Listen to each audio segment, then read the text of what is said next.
If you are asleep at the wheel, not literally, but if you're not fully present, holding space for thoughts and emotions, then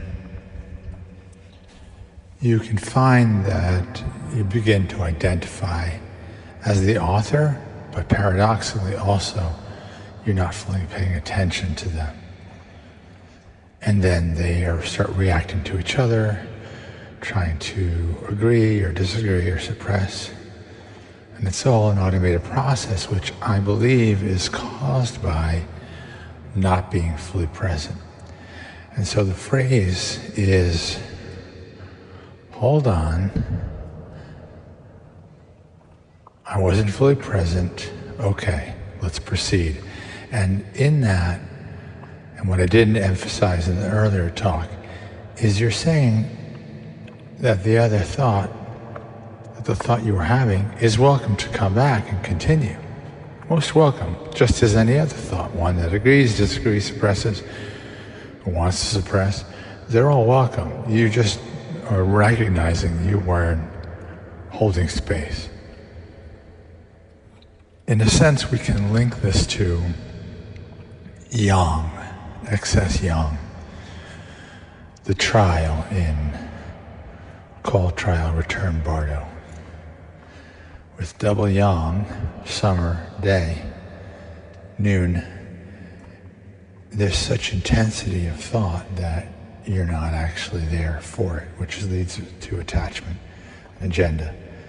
Now, we've said that the way through this is at the call, dawn, spring, to humbly appreciate not knowing, thank, and to have unconditional positive self-regard, unconditional self-acceptance at the fall, dusk. In all of this, we're aspiring to be like the winter, the night, waiting, receptive, open. And we're fully aware that unless we're awakened or some kind of supernatural being, we're not going to always be receptive to ourselves, to our thoughts, to our emotions, and to other people. But that's our aspiration if we're called to the Bardo. And I depicted this onto the Kabbalistic Hermetic Kabbalah Tree of Life as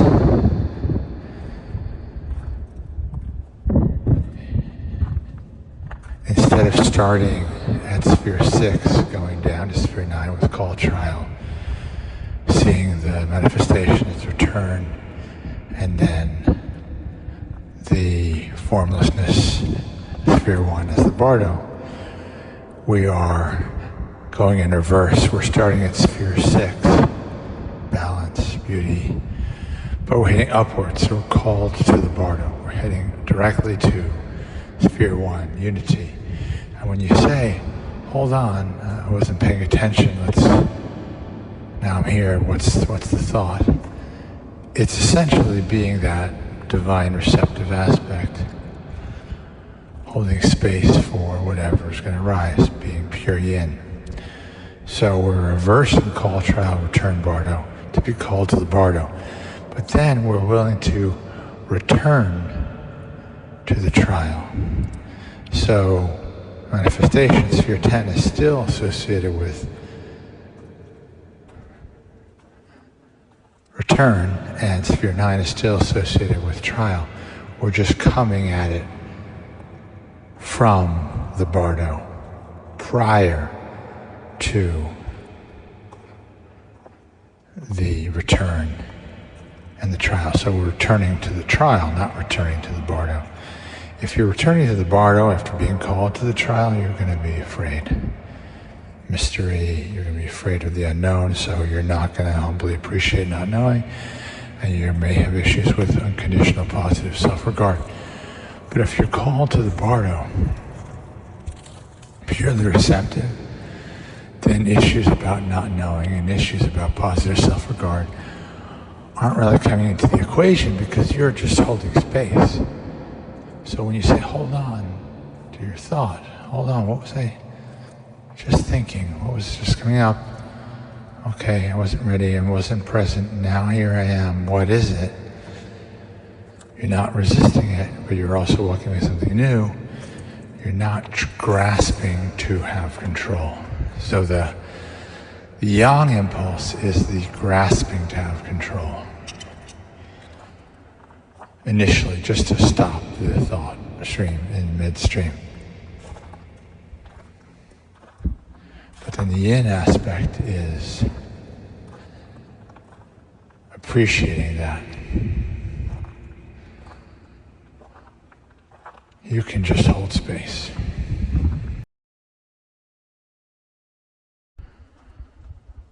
Let me just hold space for a second. If a thought wants to come, that's fine. Hold on. Let me just hold space for a second. What thought wants to come? Hold on. Let me just hold space for a moment. Thoughts can come or no thoughts. Emotions can come or no emotions. Let me just hold space. I don't need things to make sense. I don't need to have control. I don't need to avoid any thoughts or feelings. I don't need to cause any thoughts or feelings. I don't need to generate or believe or disagree with stories that are generated about my life and my character. But all that's fine, it's all welcome. I'm just holding space. It's totally natural to not be fully present, to have your mind drift onto the past or the future or the self-image. There may have been people in history who didn't worry about the past, the future, or the self-image, but those people, if they were living in a hostile or conditionally loving environment, may not have had as many children. We're the children of those people who were vigilant, thought about mistakes they made in the past or how the past was better, how planned for the future, how to make it better, or dwelled on how it's worse, trying to figure out how to improve things, and who focused maybe excessively on the image as a way to get love, attention, respect, resources. And the people who are still with us today who don't have those issues may in fact be pretty happy, but nevertheless, the whole point of this is to say that it's completely natural to not be fully present. And so, if you can imagine concentric circles, and we start with the center. Whoops, wasn't really present. Whoops, wasn't really present. And then you can imagine the whoops being on the outside of the circle. Whoops, wasn't really present. Whoops, wasn't really present. And so we're associating presence with our center when it's in the center, but we're associating presence with an expansive awareness when it's on the outside. And the whoops can come from within us, a realization, oh no, I was just lost in a train of thought. Or the whoops can be coming from beyond us and the ether pulling us back into the present, which is where we're centered. And inside of this, we can associate whoops with sphere 6, so knowledge that there's something out of balance, something off-center, right? It's usually negative adaptive child, negative free child, tamasic energy, rajasic energy, persecutor, rescuer, victim mindset, the lower rungs on the Maslow's hierarchy, just moving us into, whoops, I'm out of balance here. Something's wrong. We're not saying it's wrong to think something's wrong, but when we acknowledge that there is a deviation from humbly appreciating not knowing, unconditional positive self-regard, and holding space as the Bardo would, pure yin, winter night, we're noticing there's some kind of heat. The heat's either rising with the call spring dawn, the heat's dropping with fall dusk harvest, return. Or maybe it's at peak intensity with summer day, trial. But at the call at sphere 6, we're seeing, okay, there's something off. Energy's rising, it's falling, or it's at an intense pitch. And if we're called to the trial, then we go right to imagination. We say, I thought is true, I thought is untrue. We have a story, we're imagining past, future, self-image. That's where we're going. And only by being pulled into reality at the return can we then get to the Bardo. That's sphere 6, sphere 9, sphere 10, sphere 1. Call, trial, return, Bardo. But what we're saying here is, if you say, whoops, and you notice that you were not unified, you weren't paying attention, and you're going up to sphere 1. Whoops, wasn't present. And then as the sphere 1, either a sense of this moment centered, the point with no center, or diffuse emptiness, formlessness, as we depict as the outside, we're finding presence, holding space for whatever thought wants to come, even the thought that was just coming. This is not about suppressing thoughts. It's just about noticing, maybe even respectfully to them, that we were not fully there.